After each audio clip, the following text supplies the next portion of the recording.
Bom, boa noite pessoal, tudo bem? Estou aqui de novo gravando mais uma aula para vocês, para a gente dar continuidade ao nosso processo do trabalho. Tá? A gente já praticamente acabou com o processo do trabalho, né? E a gente está falando agora da execução trabalhista. Então, o nosso tema atual é execução trabalhista. Nós já falamos do recurso em revista, tratamos dos requisitos específicos para que esse recurso seja aceito, que é uma coisa assim bastante complexa, tá? Mas nós chegamos aqui na altura de falar da execução trabalhista.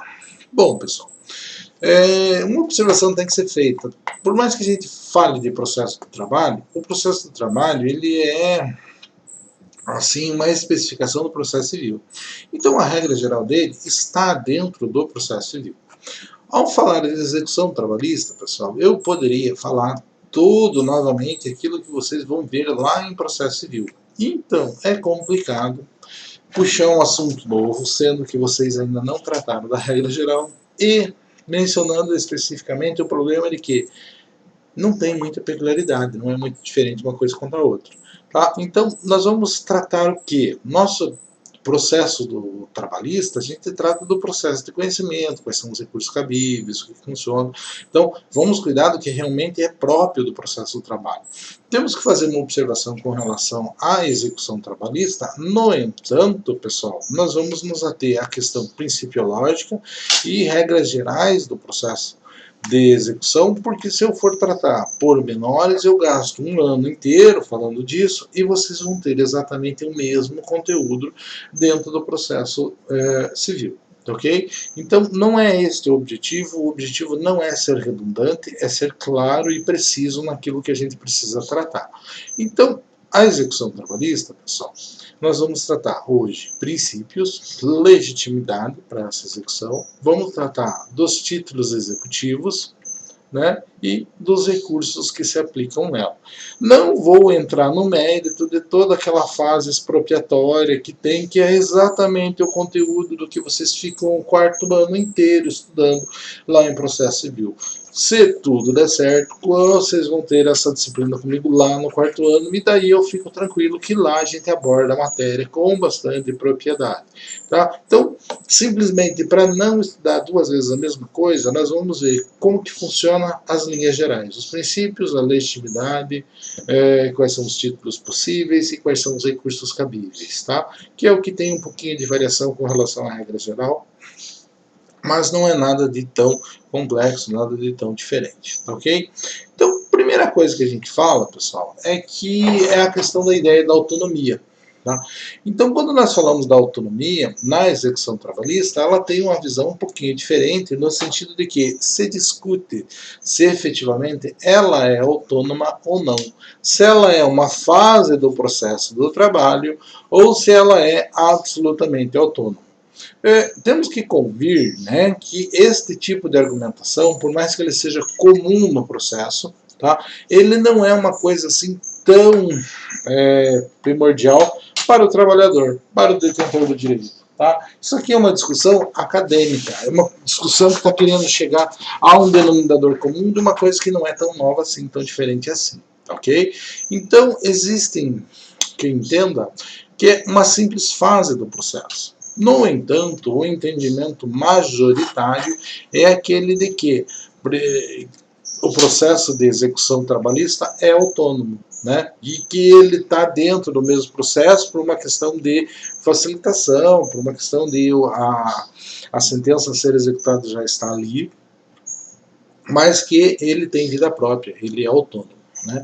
Para isso a gente tem assim até algumas menções, como alguns artigos de lei, onde nós podemos dizer, olha, lá ele cita desse jeito na lei, em tal lugar ele cita desse jeito, o que dá a ideia de que nós estamos diante, sim, de um processo autônomo. No entanto, pessoal, isso aqui é uma mera discussão acadêmica que nós não é tão relevante assim. Mas existe a discussão acerca da autonomia da execução trabalhista? Existe. Existem quem pensam que ela é uma mera fase do processo. Outros entendem que ela é algo assim absolutamente autônomo no processo de trabalho. Tudo bem? Feita essa consideração, nós temos que tratar de tudo que é fundamental em determinado ramo do direito, em determinado instituto do direito, em determinadas circunstâncias, que são princípios, tá? Então nós devemos mencionar, basicamente, os princípios que fundamentam a execução trabalhista. O primeiro princípio seria o princípio de igualdade de tratamento entre as partes. Tá, pessoal, o que eu vou dizer para vocês? É um princípio que sofre mitigação, ou seja, é um princípio complicado, porque as partes não são necessariamente tratadas de forma igual no processo do trabalho. Muito pelo contrário, o processo do trabalho é aquele o direito do trabalho, né? Vamos tirar o termo processo.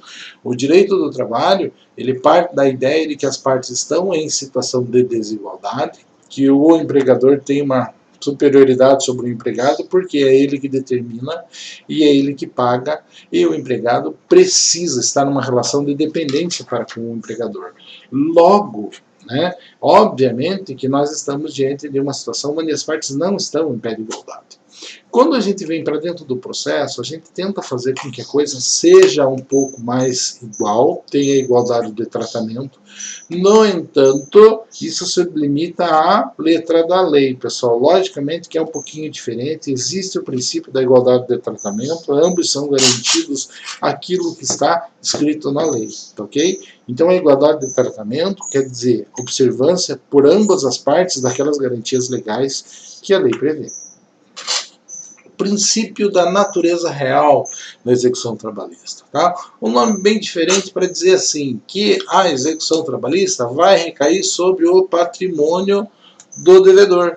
Tá? Então, a execução é patrimonial, pessoal. No processo civil, a execução é patrimonial. No direito civil, tudo é patrimonial. Aqui no direito do trabalho, nós trabalhamos com um direito um pouco mais importante, que também tem uma natureza patrimonial, mas que por vezes também tem uma característica alimentar, porque o sujeito precisa do fruto do seu trabalho para poder viver. Tá? Mas a natureza real, o princípio da natureza real dentro do processo do trabalho, quer dizer nada mais que o princípio de que eu vou recair sobre o patrimônio do devedor. Tá? Então, responsabilidade patrimonial é o que a gente diz lá no processo civil, e aqui a gente diz princípio da natureza real, que é aquele que corresponde em dizer a responsabilidade patrimonial do devedor frente às suas obrigações. Ok?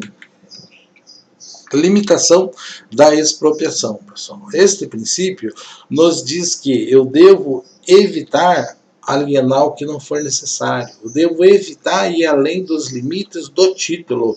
O título é o que limita toda a execução, pessoal. O ponto fundamental, o requisito para uma execução é o título, tá? Então, quando que eu vou partir para uma execução? Quando eu tenho o título e quando eu tenho a desobservância do título. Então, são dois requisitos básicos no processo de execução: título e inadimplência.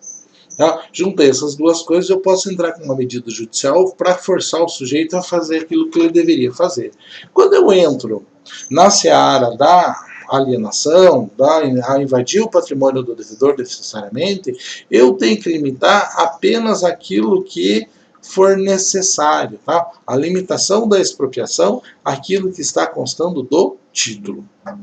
Outro princípio que vem em compasso com isso, pessoal, é que eu só vou tomar medidas no processo de execução que se mostrem efetivamente úteis para chegar a algum resultado. Então, se eu faço uma pesquisa e eu verifico que o devedor deve 100 e eu encontro um patrimônio de 3, puxa vida, é interessante ir atrás do patrimônio de 3? Não, ele vai ser absorvido pelas custas. Tá?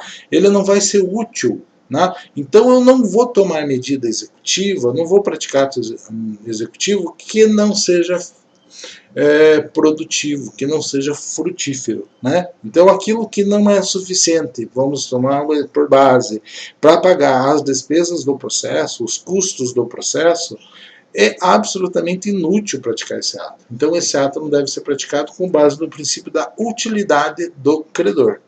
Tranquilo? O que mais eu posso dizer para vocês, pessoal? Pensem lá, o que mais de princípio eu tenho? O princípio da não prejudicialidade do devedor. Tá? Pelo princípio da não prejudicialidade, se eu tiver a opção, pessoal, eu tenho dois bens, o que eu vou penhorar? Eu vou pegar aquele bem que menos dano gere ao devedor.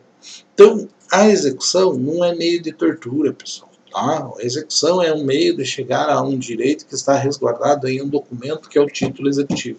Ok? Então, se eu tenho opções, eu não vou tomar a opção que mais prejudique, que é mais penalize o devedor. Sempre eu vou adotar a solução que melhor resolva a situação, mas que menos penalize o devedor. Ok?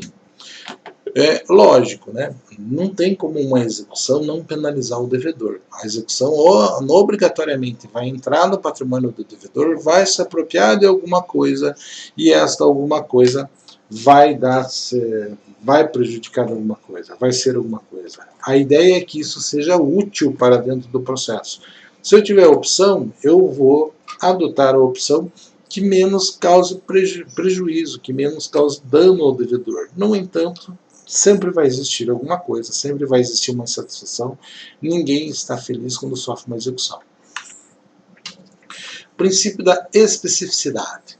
Aqui tem uma definição, pessoal, mas eu vou dizer para vocês. O princípio da especificidade diz que eu tenho direito àquilo que está descrito no título. Tá? Então, se o título diz que eu tenho direito a receber R$1.000, R$1.000 é hoje. Se não pagou no dia do vencimento, aquele valor tem que ser acrescido de correção monetária e juros legais, ok? Então, quando eu falo isso, se está lá uma obrigação de entregar minha carteira de trabalho, pessoal, ele tem que fazer isso, ele tem que tomar uma execução que assegure que o sujeito vai lá e me entregue o meu documento, claro. Então, a especificidade é buscar aquilo especificamente que está descrito no título. Tá? Então, eu vou além de receber a coisa, além de falar em perdas e danos, eu tenho que, em último caso, eu vou falar disso. Eu vou sempre buscar aquilo que está descrito especificamente no título. Por isso, específico. Aquilo que especificamente o título menciona. Tá? O princípio da responsabilidade pelas despesas processuais. Nesse princípio diz que o devedor, além de pagar a conta, o integral, ele tem que pagar também as custas do processo. A justiça é estatal? Sim, mas o Estado não está aí para pagar custas, para cobrar conta de sujeito que não quer pagar. Tá? Então, nós devemos ter em mente que se eu perco um processo, pelo princípio da sucumbência, que é um princípio processual universal, o sujeito está obrigado a pagar as despesas do processo também. Tá? Hoje, dá para falar também em honorário advocatício. O que mais, pessoal, nós podemos dizer? Hoje que eu digo pós-reforma, né? O que mais de princípio nós temos? Princípio do não aviltamento do devedor. Aqui vem de encontro à Constituição Federal, né, que fala do princípio da dignidade da pessoa humana, aonde determinados bens, né, por que eu vou falar da dignidade da pessoa humana em algo que é eminentemente patrimonial? Para resguardar determinado patrimônio, resguardar determinados bens que, se eu exproprio do sujeito, eu deixo ele com uma vida menos digna. Tá? É o caso da sua casa, é o caso do que ele precisa para trabalhar, é o caso do conceito que nós estamos dando aí dos bens de família. Tá? Então, existem algumas coisas que, para que não ocorra o aviltamento do devedor, para que seja respeitada a sua dignidade enquanto pessoa humana, tá? Nós temos um princípio dizendo que existem bens que não podem ser alcançados pelo processo de execução, mesmo sendo processo trabalhista. Tá? Aqui, pessoal, vem um princípio que choca, né, que vem de encontro àquilo que a gente falou lá no primeiro slide, que é o princípio da autonomia da execução. Existe uma dúvida sobre se a execução trabalhista é autônoma ou ela é uma simples fase do processo que começou lá com o conhecimento do direito. Mas não existe dúvida, e existe um princípio que diz que ninguém é obrigado a executar ninguém. Eu posso ganhar no processo, chegar na fase de execução e dizer assim, não tenho interesse, eu desisto da execução, ou parte, né, da execução. Posso fazer isso? Posso. Posso dizer, inclusive, olha, quero na execução, mas esse bem dele que foi penhorado, eu não quero que seja penhorado. Por quê? Não preciso dizer. É um crédito que eu tenho, um direito patrimonial meu que eu posso abrir mão quando eu quiser. Ok? Por final, a gente tem um princípio que diz assim, nulla executio sine titulo. Ou seja, é nula a execução se não tiver título. Eu não posso falar em execução se eu não tiver um título executivo judicial ou extrajudicial. Quais são os dois requisitos da execução? Então, pessoal, o primeiro requisito é o título, o segundo requisito é a inadimplência. Tudo bem? Isso não é uma regra daqui. Isso é uma regra do processo de execução como um todo. Tudo bem? Aqui, pessoal, a gente tem assim um argumento bem simples, bem objetivo, que fala legitimidade para promover o processo de execução. Pessoal, a legitimidade é exatamente a mesma legitimidade que nós vemos lá no processo de conhecimento. Então não existe nada de especial, nada de novo, nada de diferente. A única coisa que nós vamos ter, que a legitimidade ativa, está mencionada no 878 da CLT, né? Consolidação das Leis do Trabalho, né? Que diz assim, a execução poderá ser promovida por qualquer interessado ou ex officio pelo próprio juiz ou presidente do tribunal competente nos termos do artigo anterior. Tá? Então ninguém falou nada, o juiz continua com o processo? Continua com o processo. Pode ser feito dessa forma? Pode. Quando? Quando é interesse, quando é multa, quando é dívida previdenciária, assim por diante. Quem vai ser a legitimidade passiva? Exatamente os mesmos legitimados que vão estar lá no processo de conhecimento. Então, não tem nada novo. Nós temos o 878 dando a possibilidade que essa execução seja promovida de ofício. Ok? Dá problema? Às vezes dá, pessoal. Tá? Eu tive um processo uma vez, contar a história para vocês, que é assim, era um processo de indenização em função de um acidente de trabalho. Tá? E aquele processo de indenização por acidente de trabalho dava lá seus 200 mil reais. Tá? Não tinha sido morte, tinha sido só um acidente, e o sujeito machucou as pernas lá tal, e o processo foi, a gente sabia que ia ter aquilo, fomos até o final das circunstâncias lá, e até que foi uma condenação boa, porque não foi uma condenação tão alta, perto do que a gente poderia ter alcançado. E eu, conversando com o advogado da outra parte, dizer assim, olha, quando chegar na fase de execução, a gente tem que sentar, conversar e eu tenho que pagar isso. Você tem que fazer um parcelamento, temos que resolver esse negócio. Mas o processo ainda está caminhando, nós estamos com um problema financeiro aqui, então dá uma segurada aí. E o advogado, tudo bem, sem problema, né? Então vamos esperar, sabia que já tinha ganho tudo e que a empresa era solvente, logo ele ia pôr a mão no dinheiro de uma forma ou de outra, demorando mais, demorando menos. Como era um advogado de gente boa, não esquentei a cabeça, e assim o processo fluiu, né? E a ideia era que a gente ganhasse aí mais uns 45 dias, né? Numa empresa para pagar um valor de 200 mil reais ou negociar um valor de 200 mil reais, 45 dias é muito tempo, tá? Vocês sabem disso. Qual foi o problema? O problema é que o processo baixou, entrou em fase de execução e o juiz automaticamente não perguntou nada para ninguém e mandou fazer penhora online. Então, ninguém pediu nada, o juiz entrou em fase de execução, ele tem a possibilidade, fez ex officio, mandou penhorar online. E mandou penhorar online, saiu a ordem bem no dia em que ia ser pago a folha de pagamento dos demais funcionários. Ou seja, tinha mais de 200 mil reais na conta da empresa.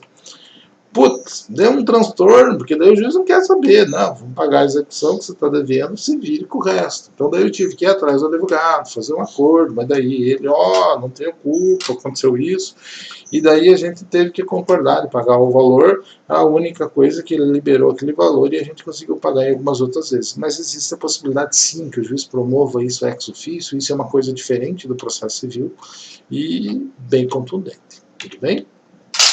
Aonde que está isso, pessoal? Está na lei 878. O juiz pode fazer de ofício. Títulos executivos judiciais. Quais são os títulos, pessoal? O que nós vamos dizer que vai ser executado na Justiça do Trabalho? Tá? Esses títulos estão assim no 876, né? Que são os títulos que são produzidos na Justiça. Então, sentença trabalhista transitado julgado, ou seja, entrou com processo de conhecimento, ganhou a demanda, aquela ação chegou ao final e não cabe mais recurso. Então, sentença trabalhista transitado julgado. Ótimo, beleza. Segundo, sentença trabalhista pendente de julgamento de recurso recebido em apenas efeito devolutivo. Nós falamos do recurso de revista. O recurso de revista é um recurso que, via de regra, não é dotado de efeito suspensivo, ou seja, ele manda o processo para o TRE TST analisar, né? Mas ele não suspende. Eu posso entrar com a execução aqui e o processo está fluindo lá. Então pode ser um processo não transitado julgado, mas que tenha um recurso que não tenha efeito suspensivo? Sim, pode ser um título desse. Acordo homologado na Justiça do Trabalho, é muito comum, né? Vamos lá, faz um acordo, e daí não cumpriu aquele acordo vai ser executado. Isso se enquadra perfeitamente como título executivo judicial. Nós sabemos também, pessoal, vocês vão aprender quando estiverem lá no processo de execução, no processo civil, que eu posso executar a sentença condenatória, como nós temos aqui a sentença trabalhista transitada julgada, assim como eu posso executar uma sentença criminal. Então, se eu tenho uma sentença criminal e envolve alguma coisa que é competência da Justiça do Trabalho, um crime que aconteceu no ambiente de trabalho, alguma, digamos assim, que o empregador foi punido criminalmente pelo constrangimento ilegal de seus funcionários, digamos assim, que ele fez uma revista íntima nos seus funcionários, e isso, além de ter um monte de problema, isso também é crime. Né? E daí ele foi condenado criminalmente por ter promovido a revista íntima dos seus funcionários. Tem uma sentença penal condenatória, não precisa entrar com ação de indenização. Tá? Você pode simplesmente pegar aquela sentença penal condenatória e executar. Se for atinente a outra matéria, no juízo civil. No nosso caso, da revista íntima em ambiente de trabalho, nós temos aí claramente a competência da Justiça do Trabalho para promover a execução deste título executivo judicial oriundo lá da Justiça Criminal. Tranquilo? O que mais eu tenho, pessoal? Títulos executivos extrajudiciais. Eventualmente a gente tem alguns títulos, algumas coisas, alguns termos, tal, mas o que nós temos de interessante que dá para mencionar é a emenda constitucional 45, que trouxe uma nova redação do artigo 114 da Constituição Federal, que ampliou a competência da Justiça do Trabalho para que ela pudesse reconhecer 3 títulos executivos extrajudiciais. Não que não existam outros, podem existir outros sim, sem problema algum, tá? Mas esses 3 surgiram com a Emenda Constitucional 45 lá em 2004. A Emenda Constitucional 45 mudou o nosso sistema jurídico de uma forma bastante contundente, tá? Mas, primeiro, termo de compromisso de ajustamento de conduta, ou seja, tem um monte de reclamatório trabalhista de uma situação. Chega lá um ofício do o Ministério Público olha, nossa, mas tem 20 reclamatórios trabalhistas reclamando da mesma coisa. Então, não é um trabalhador lesado, é toda uma coletividade de trabalhadores. Eu tenho legitimidade e interesse de proteger esses caras. Vai lá na empresa, faz uma fiscalização, vê que está faltando um equipamento de segurança. O que faz? Multa a empresa e chama a empresa para conversar. Faz um termo de ajustamento de conduta lá no Ministério do Trabalho. Beleza? Fez o TAC. Não cumpriu o TAC, o que vai fazer? Vai executar. Vai executar onde? Na Justiça do Trabalho. É um título executivo extrajudicial. Beleza? É disso que nós estamos falando. Tá, foi na Câmara de Conciliação Prévia, lá do sindicato, fez um acordo. Não cumpriu o acordo. É um título executivo extrajudicial. Executa onde? Na Justiça do Trabalho. Tem a aplicação de uma multa, né, pelo Ministério do Trabalho, aquela mesma multa lá que faltava equipamento de segurança, que os caras fizeram o TAC depois. Quando eles aplicou a multa não foi paga, aonde que executa? Executa na Justiça do Trabalho. Então, esses são exemplos de títulos executivos extrajudiciais que antes da Emenda Constitucional 45 tramitavam lá na Justiça Estadual, mas agora são competência da Justiça do Trabalho. Né? Várias coisas vieram para a competência da Justiça do Trabalho após a Emenda Constitucional 45. Tudo bem? Além disso, pessoal, a gente assim tem de peculiaridade alguns recursos previstos para utilização na execução trabalhista, tá? Que são embargos à execução. O embargo à execução é igual ao embargo à execução na justiça comum. Né? Não muda nada, mas ele é um recurso que pode ser usado. Recurso no sentido lato. Por quê? Porque ele não é utilizado dentro da mesma relação processual, ele prescinde da propositura de uma nova ação que vai chamar-se embargos à execução, distribuído por dependência, ou seja, na mesma vara, vai lá, distribui, faz a petição inicial e naquele processo você discute se existe ou não existe a possibilidade de defesa, tá ok? Então, a defesa geral no processo de execução é por meio dos embargos à execução, Beleza? Tranquilo? Então, prazo de 5 dias, isso é diferente da justiça comum, que é um prazo de 15 dias aqui, e lá é 5 dias. O resto, tudo que eu imaginar pode ser colocado por meio de uma petição escrita dirigida ao juiz da execução sem problema algum. Tá? O que mais eu tenho? Agravo de petição. Tá? É cabível na fase de execução visando combater decisão que tenha, por exemplo, sentença de embargos, de penhora, de adjudicação. Né? Vejam, como nós já passamos a fase de conhecimento, eu não tenho mais recurso ordinário. Né? Então, qual é o recurso que vai caber na fase de execução, se realmente for necessário? Vai ser o agravo de petição. Tudo bem? Então, prazo para isso, 8 dias, e possui efeito suspensivo, porque normalmente ele é oposto sobre algo que tem bastante importante, algo bastante contundente, porque vai afetar uma expropriação de um patrimônio. Tudo bem? Por derradeiro, pessoal, por final, nós temos o embargo de terceiro. O que é embargo de terceiro? Quando eu, né, que não sou parte do processo, sou alcançado na minha posse ou na minha propriedade por uma execução contra outra pessoa, ou seja, meu vizinho está sendo executado, os caras vêm aqui e penhoram um negócio que é meu. Puta, não podia penhorar. O que eu faço? Vou lá, como é que eu me defendo? Por meio de embargos de terceiro. Ah, isso é a mesma coisa do processo civil? Exatamente a mesma coisa. Logo, execução, tem bastante coisa? Tem, mas é exatamente a mesma coisa, as mesmas regras. Logo, nós não vamos rever tudo, porque não existe tempo hábil. Tá? Digo para vocês que nós passamos um ano falando de execução no processo civil, que é o 4º ano todo, e não tem como a gente fazer isso aqui, só tratamos de princípios e peculiaridades, porque a regra é exatamente a mesma. Tranquilo, pessoal?